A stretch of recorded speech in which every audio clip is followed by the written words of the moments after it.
लहानपणापासून पेटेतल्या वातावरणात रुळल्यामुळं किती जरी ठरवलं तर ती मूळची सवय माणसाची जात नसते. रोजचं रुटीन पेटीतल्या मुलांचं कसं सकाळी उठणे, आंघोळ करणे, मंडाळ्या कट्ट्यावर येऊन बसणे, टिंगल टावळ्या करणे, कुठं दुपारी आमच्या इथून पंचगंगा नदी जवळ आहे पोहायला जाणे, किंवा दुपारी आपल्या आता कोल्हापूरला क्रिकेट वेड्या देशात फुटबॉल वेडे शहर म्हणतात. आमच्या संयुक्त जुनामोदर पेटीची असणारी फुटबॉलची टीम, फुटबॉलचे मॅचेस पाहायला जाणं, पुन्हा संध्याकाळी येणं, माधवा रोडला फिरणं असेल, पुन्हा येऊन मंडाळ्या कट्ट्यावर बसणं, या गोष्टी चालायच्या. आणि ह्या वेळ किती निघून गेला हे माझं मला पण कळलं नाही. त्यामुळं पोरांना करिअर करायचं असेल आपण सगळ्या गोष्टी करू शकतो, पण आपल्या शिक्षणाच्या फेजमध्ये असताना त्या गोष्टीला प्रॉपर आपण फोकस करून केलं तर निश्चितपणानं आपण यशापर्यंत पोचू शकतो. कारण घरची परिस्थिती व्यवस्थित नाही जात. आई अंगणवाडी सेविका तिच्या पगारावर घर चालणार. मी तिला असं दाखवून दिलो नाही की मी खचलोय, अजिबात दाखवून दिलो नाही. मी बरं नसलं तरी सुद्धा मी तिच्यासमोर हसत करत राहायची, का तर तिची मानसिकता खचू नये. बाबा आईला बरं नाही आणि मी थांबू काहीतच असं तिला म्हणता कामा नये, म्हणून मी लई असं स्वतःला मी हे केलं. तिची मानसिकता प्रत्येक वेळा मी जपली. तिला कुठल्याही गोष्टीचं मी काहीसुद्धा म्हणजे त्याला त्रास दिला बी नाही आणि काही बोललो नाही. तो जरी बडबडला मानसिकता ती जरी झाली तरी मी गप्प बसायची. स्पर्धा परीक्षा करणाऱ्या प्रत्येक माझ्या मित्रमैत्रिणींना मी एवढंच सांगतो, तुमचं ध्येय तुम्ही प्रामाणिक ठेवा. त्या ध्येयाच्या मागं तुमचे प्रयत्न प्रामाणिक ठेवा. तुम्ही निश्चितपणानं MPSC करत असाल तर प्रामाणिक प्रयत्न करणाऱ्याला MPSC निश्चितच त्याचं चांगलं फळ देते. कारण कोल्हापूर शहरात आलं म्हणल्यावर काय होते, 8-15 दिवस झाले, महिना झाले की पोरं मंडळ संस्कृती या गोष्टी, ते बड्डे सेलिब्रेशन करणं, फिरणं वगैरे यामध्ये डायव्हर्ट होत जातात. आणि स्पर्धा परीक्षेतून जे यशाची अपेक्षा आपल्या घरच्यांना असते की माझा मुलगा माझी मुलगी बाबा अधिकारी होणार आहे, त्या अपेक्षेपासून आपण लांब जात राहतो. आमच्या वडिलांची इच्छा होती की लहानपणापासून आमच्या वडिलांकडे होता तो. वडील म्हणायचे माझा नातू लाल दिव्याच्या गाडीतूनच येणार बघणार मी. मग मी एक ध्येय ठेवला, काही नाही आपल्या मुलग्याच्या पाठीमागं आपण राहायचं. माझे सगळे संपर्क मी लांब केलो आणि फक्त मुलगा आणि अंगणवाडी एवढंच ठेवलं. आणि तेवढ्या ह्याच्यातनं माझ्या मुलग्यानं करून दाखवला.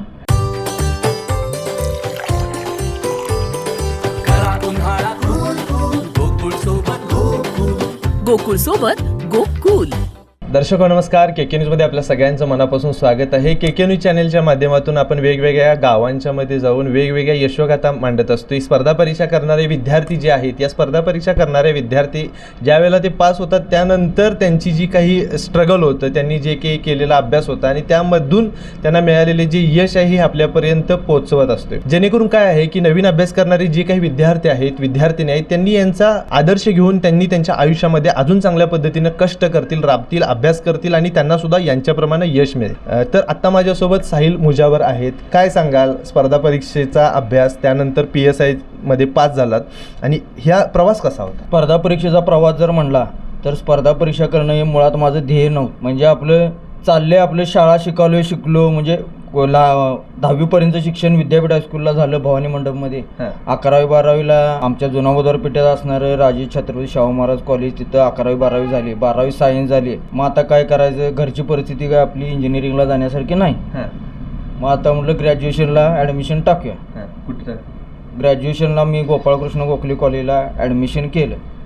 ज्यावेळेला ग्रॅज्युएशन झालं त्यावेळेला ग्रॅज्युएशन झाल्यावर कळायला लागलं की आता आपलं पुढं लाईफ काय. म्हणून मग मी काय केलं, मी मार्केटिंगचा नोकरी स्वीकारली. कारण घरी वडिलांचा कटलरीचा व्यवसाय होता, आई अंगणवाडी का सेविका, आणि त्यामुळं पुन्हा आणि BSc माझं फिजिक्स झाल्यामुळं पुन्हा मी मास्टर डिग्रीकडे गेलोच नाही. मला जॉब करण्याशिवाय पर्याय नव्हता. पण जॉब करताना पण काय झालं, दिवसभराचं रुटीन सकाळी 7ला बाहेर पडणं, संध्याकाळी 10 वाजता येणं. राधानगरी, भुदरगड असेल, चंदगड या हिंदुस्थान युनिलिव्हरला मी होतो मार्केटिंगला. त्यातून मग ते दिवस त्यातच जायचा. मग ते मी थांबवून टाकलं. किती दिवस ते 3 वर्ष आसपास मी केलं. दरम्यानच्या काळात काय झालं, वडिलांचं निधन झालं 2014 साली. त्याच्यानंतर मग ह्या गोष्टीची मला तीव्र चणचण जाणवू लागली की बाबा हे आपल्या आता किरकोळ नोकरीत आपलं काय होणार नाही. आपल्याला काय तर स्वतःचं ध्येय निश्चित करायसाठी आपल्याला स्पर्धा परीक्षाच करावी लागणार. कारण घरची परिस्थिती व्यवस्थित नाही जात. आई अंगणवाडी सेविका, तिच्या पगारावर घर चालणार आणि माझा पगार येऊन ती काय काटकसर करूनच सगळं करावं लागणार. त्यामुळं मी स्पर्धा परीक्षेतून PSI व्हायचा मी निर्णय घेतला. पण मागच्या काळात पण कसं व्हायचं, प्रॉपर मी पेठेत राहायला असल्यामुळं कोल्हापूरच्या पेठेचं वातावरण सगळ्यांनाच माहीत आहे. आमचा जुना गावठाण भाग, सगळ्या समाजाची माणसं एकत्र, मंडळ संस्कृतीत आम्ही रुजलेलो. त्यामुळं शिवजयंती आमची संयुक्त जुना बाजारपेठेची असेल किंवा गणपती उत्सव असेल, आमच्या इथं असणारं स्वयंभू खोलखंडोबाचं मंदिर आहे, तिची पालखी दरवर्षी आपण मोठ्यानं करतो. हे सर्व सण सर्व समाजाची माझी मित्र आम्ही सगळी मिळून एकत्र साजरी करतो. ते पण आमच्या सणाला येतात. जाती धर्माच्या पलीकडे जाऊन एक माणुसकी म्हणजे शाहू महाराजांनी दिलेला कोल्हापूर जिल्ह्याला जो विचार आहे तो आम्ही आजपर्यंत जपतो आहे. आजपर्यंत मी आज पण मंडळ करतो आहे. पण मंडळाला मी थोडा वेळ आता अलीकडच्या काळात दुर्लक्ष केलेलं होतं. मला अभ्यासावर मी बराच फोकस केला होता. त्यामुळं मला अभ्यास करत करत त्या पण गोष्टी सांभाळायच्या होत्या. कारण लहानपणापासून पेठेतल्या वातावरणात रुळल्यामुळं किती जरी ठरवलं तर ती मूळची सवय माणसाची जात नसते. त्यातूनही मी कंट्रोल करत करत स्वतःला अभ्यास सुरू करायच्या अगोदर पेठेतलं मुलांच्या सोबतचं वातावरण कसं असायचं काय? रोजचं रुटीन पेठेतल्या मुलांचं कसं, सकाळी उठणे, आंघोळ करणे, मंडळाच्या कट्ट्यावर येऊन बसणे, टिंगल टावळ्या करणे, कुठं दुपारी आमच्या इथून पंचगंगा नदी जवळ आहे पोहायला जाणे, किंवा दुपारी आपली आता कोल्हापूरला क्रिकेट वेड्या देशात फुटबॉल वेडे शहर म्हणतात. आमच्या संयुक्त जुना बाजारपेठेची असणारी फुटबॉलची टीम, फुटबॉलचे मॅचेस पाहायला जाणं, पुन्हा संध्याकाळी येणं, माधवा रोडला फिरणं असेल, पुन्हा येऊन मंडळाच्या कट्ट्यावर बसणं, या गोष्टी चालायच्या. आणि ह्या वेळ किती निघून गेला हे माझं मला पण कळालं नाही. आणि आज हीच खरी परिस्थिती आहे. पेठेतल्या वातावरणात ह्या रोजच्या रुटीनमध्ये महिन्या 2 महिन्याला असणारे सण समारंभ यातून आपला बराच वेळ हा जात असतो. त्यामुळं पोरांचं करिअरकडे दुर्लक्ष होते. त्यामुळं पोरांना करिअर करायचं असेल आपण सगळ्या गोष्टी करू शकतो. पण आपल्या शिक्षणाच्या फेजमध्ये असताना त्या गोष्टीला प्रॉपर आपण फोकस करून केलं तर निश्चितपणानं आपण यशापर्यंत पोचू शकतो. एवढंच मी सांगू शकतो. नाही, आता वडिलांचं निधन झालं 2014ला. त्या दरम्यान करत असलेला मार्केटिंगचा जॉब आणि त्यानंतर हा स्पर्धा परीक्षेचा प्रवास कसा, इकडं कसा काय निवडला? मला त्या मार्केटिंगच्या जॉबमधून काय शाश्वती वाटत नव्हती. त्यामुळं आणि घरची काय झाली परिस्थिती, लहानपण माझ्या आजोळी आईचे वडील माझे स्वातंत्र्य सैनिक वकील असल्यामुळे म्हणजे रत्नाप्पांना कुंभार असतील, आपले नागनाथांना नायकुडे असतील, का GD बापू लाड असतील, सदाशिवराव मंडलिक साहेब यांच्या जे असणारे घरचे संबंध, स्वतः आजोबा स्वातंत्र्य सैनिक वकील आणि शिक्षक असल्यामुळे त्यांच्या सहवासात बालपण गेलं. आणि इकडं वडिलांचे वडील पोलीस होते. इकडं पण काय झालं, वडिलांचे वडील पोलीस होते. नंतरच्या काळात आमच्या घरात कोण पोलीस झालं नाही. आणि इकडं आईच्या घरचा आजोळचा वारसा समाजसेवेचा चालत आलता. मग ह्या दोन्ही गोष्टींना मला कुठंतर एक नाळ जोडून समाजात राहून आपल्याला आपलं रोजगार पण चालला पाहिजे आणि समाजाचं पण भलं झालं पाहिजे. म्हणून मी PSI पदासाठी मी प्रयत्न करायला चालू केला. आणि PSI पदाला प्रयत्न करण्याचं कारण म्हणजे काय, STI ASO किंवा इतर पोस्ट ज्या आहेत त्या ऑफिशियल पोस्ट आहेत. PSI पदाला कसं होते, तुम्ही उच्च माणसापासून ते समाजाच्या शेवटच्या माणसापर्यंत तुम्ही पोचू शकताय. त्यामुळं आज तुमचा फील्ड वर्क आहे, पब्लिक कॉन्टॅक्ट येतो. आणि ह्याच गोष्टींची मला लहानपणापासून सवय आवड असल्यामुळं आणि त्या माझ्या अंगवळणी गोष्टी पडल्यामुळं मला PSI पदासाठी एक भलतंच आकर्षण निर्माण झालं. 2017ची कंबाईन दिली आणि PSIचा ग्राउंडला वेळ लागतो. 2018ला मी PSI ग्राउंड झालं, इंटरव्ह्यू वगैरे झाला, सिलेक्शनपासून लांब राहिलो. नंतरच्या काळात माझी बाकीचे सहकारी त्या ॲडला झाले सिलेक्ट. पण माझ्या बाबतीत झालं, गड आला पण सिंह गेला अशी परिस्थिती झाली.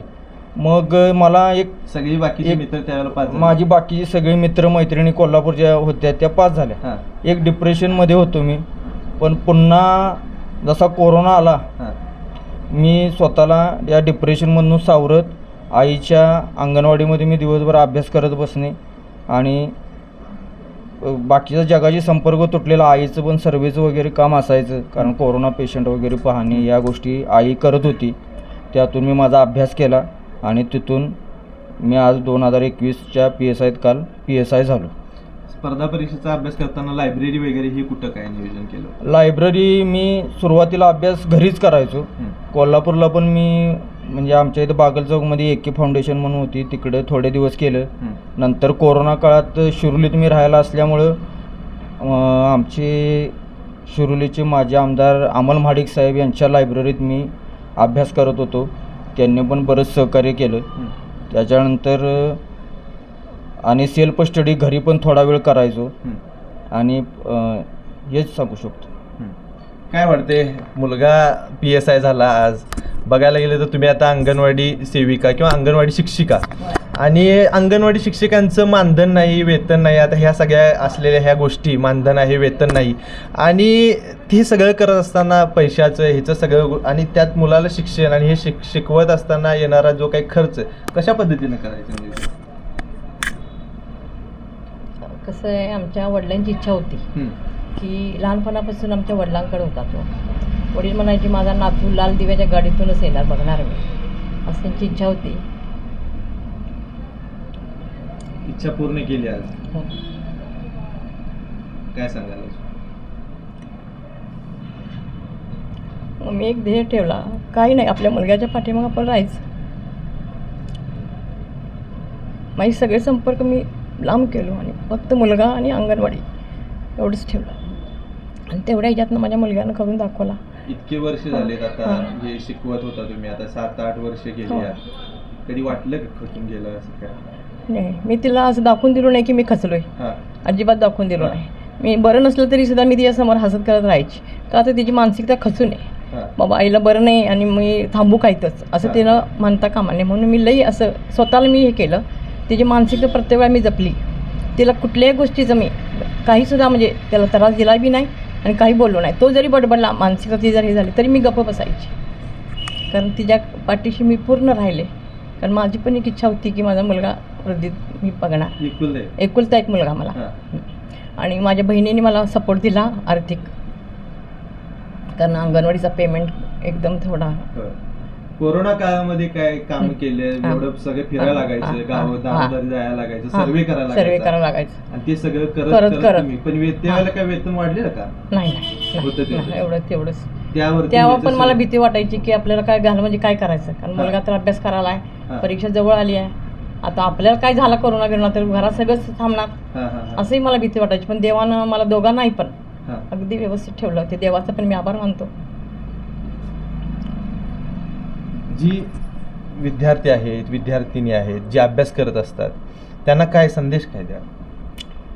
स्पर्धा परीक्षा करणाऱ्या प्रत्येक माझ्या मित्रमैत्रिणींना मी एवढंच सांगतो, तुमचं ध्येय तुम्ही प्रामाणिक ठेवा. त्या ध्येयाच्या मागं तुमचे प्रयत्न प्रामाणिक ठेवा.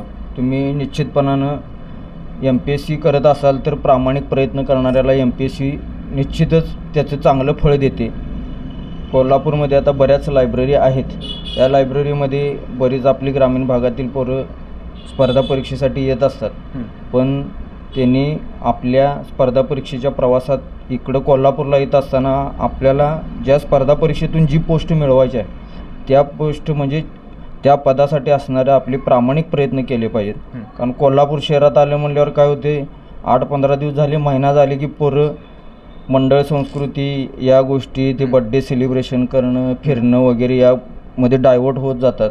आणि स्पर्धा परीक्षेतून जे यशाची अपेक्षा आपल्या घरच्यांना असते की माझा मुलगा, माझी मुलगी बाबा अधिकारी होणार आहे, त्या अपेक्षेपासून आपण लांब जात राहतो. त्यामुळं स्पर्धा परीक्षा करत असताना आपण आपल्या ध्येयाशी प्रामाणिक राहून अभ्यास केला पाहिजे.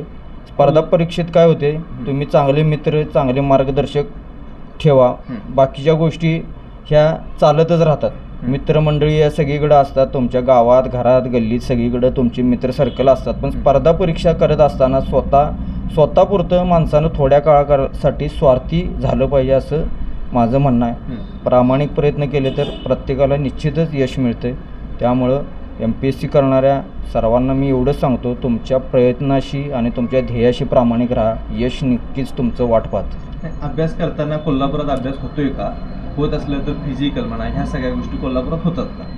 अभ्यास करताना कोल्हापुरात आपण अभ्यास करू शकतो, पण त्या स्वतःला क्रायटेरियामध्ये आपण बांधून घेतलं पाहिजे. म्हणजे अभ्यासाशी आपण प्रामाणिक राहिलं पाहिजे. तुम्हाला जेवायचं आहे तेवढा जेवायसाठी अर्धा तास गेला. कारण बऱ्याच पोरांना काय झाले, जेवले की तास 2 तास झोपणे, चहा प्यायला गेला की 2-2 तास चहा प्यायला तिकडेच जाणे, या गोष्टीत माणूस डायव्हर्ट होतो. कोल्हापुरात पण अभ्यास चांगला होतो, प्रॉपर पुण्याला जायची गरज नाही आहे. सगळं मटेरियल आज ऑनलाईन ॲप्लिकेशन्स आलेत, क्लासेसमुळे ज्या नोट्स आहेत त्या सगळ्या आज गाव लेवलपर्यंत मिळत आहेत. त्यामुळं प्रॉपर पुण्याला किंवा इतर ठिकाणी जायची गरज नाही आहे. स्पर्धा परीक्षेचा अभ्यास कोल्हापुरात होतो. शारीरिक चाचणीसाठी पण कोल्हापुरात आमचे सरदार भित्तम सर जे असतील आयडियल अकॅडमीचे, म्हणजे ज्या माणसाला मागचं कुठलंही बॅकग्राऊंड पार्श्वभूमी नाही, अतिशय म्हासुर्लीसारख्या दुर्गम भागातून कोल्हापुरात येऊन आज माझ्या अंदाजाने 150हून अधिक PSI त्या माणसानं घडवली.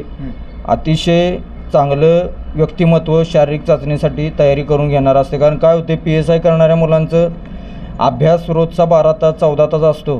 त्यामुळं शरीराला जो PSI पदासाठी जो म्हणजे शरीराचा जो फिटनेस बांधा पाहिजे तो राहत नाही.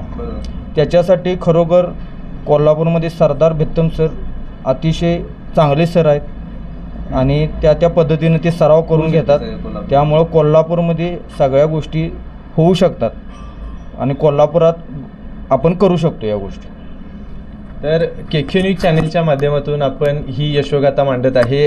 खरं बघायला गेलं तर वेगवेगळ्या स्टोरी असतात, वेगवेगळे एखाद्या ह्याला किनार असतात, गोष्टीला एखाद्या वेगवेगळे किनार असतात आणि हे किनार आपल्यापर्यंत पोहोचवण्याचा आमचा हा प्रयत्न असतो. तर KK न्यूज चॅनलच्या माध्यमातून अशा पद्धतीचे प्रेरणादायी विषय आम्ही आपल्यापर्यंत घेऊन येत असतो, त्या विषयांना हात घालत असतो आणि हे विषय किंवा ह्या गोष्टी ह्यांची जी काही यशोगाथा आहे ही आपल्यापर्यंत पोहोचवण्याचा एक प्रामाणिक प्रयत्न करत असतो. तर ही स्टोरी तुम्हाला कशी वाटली हे आम्हाला कमेंट करून जरूर कळवा. KK न्यूज चॅनलसाठी कॅमेरामन वैभव पाटील सह मी अभिजित. धन्यवाद. अशाच नवनवीन अपडेट पाहण्यासाठी आमच्या KK न्यूज चॅनेलला सबस्क्राईब करा.